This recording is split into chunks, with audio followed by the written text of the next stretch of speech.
One of the harder subjects related to team member engagement and overall organizational health is ethical congruence. And let me frame what that is and what that means and why it has a significant impact on overall morale, motivation, and team member engagement level.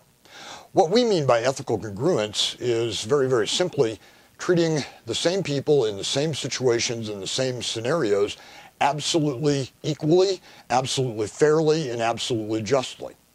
The best way that I can add further explanation to that is kind of in the form of an analogy and in a story. And unfortunately and painfully, it's a story that I've seen play out in real life in a couple of organizations that we've worked with over the years. If you think about it for a minute, somebody that commits an act of harassment.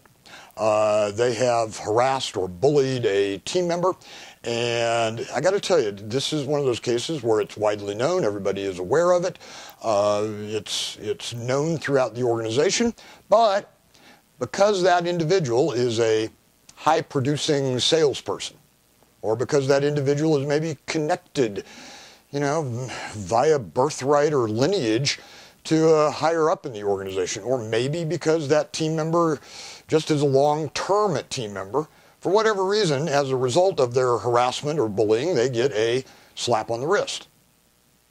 And there's another scenario that another act of harassment or bullying occurs, and this person is not a high producer, is not somebody that is connected to the president via lineage, or not a long-term team member. And again, it's widely known, and that individual is summarily fired and no longer employed by the organization. First of all, I've got to encourage you not to be naive. A lot of people think, well, those things are confidential and they're closely held and nobody knows the outcomes of those investigations and the details are kept secret. You know what? No, they're not. Those things are known, and they're known many times within minutes in an organization when they occur. Sometimes the key players leak those things. Now, in both of those scenarios, the one individual that committed harassment but yet got a hand slap or a warning, the other individual that committed an act of harassment or bullying and was immediately let go. This is not about those two individuals, nor is it about the victim of those two scenarios either.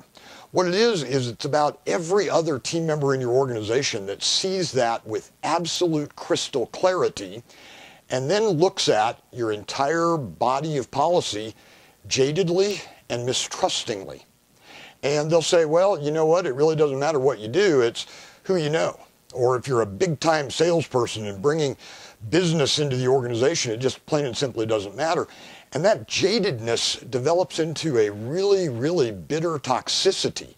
And it's a criticality about the organization that doesn't easily go away.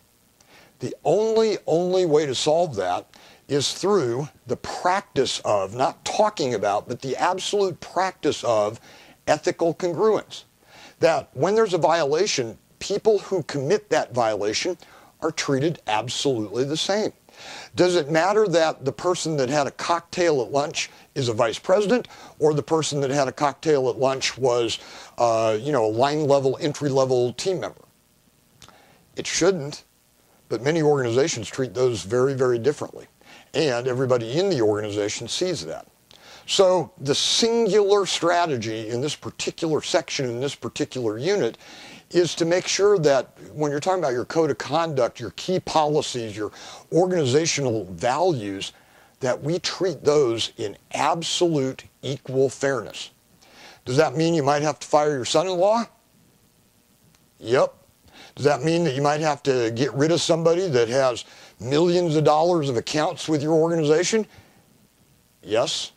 But the bottom line is the overall health of the organization, the overall engagement, and a great deal of the toxicity and bitterness that some people have when they view your values and your mission and your code of conduct is going to be so much healthier long term.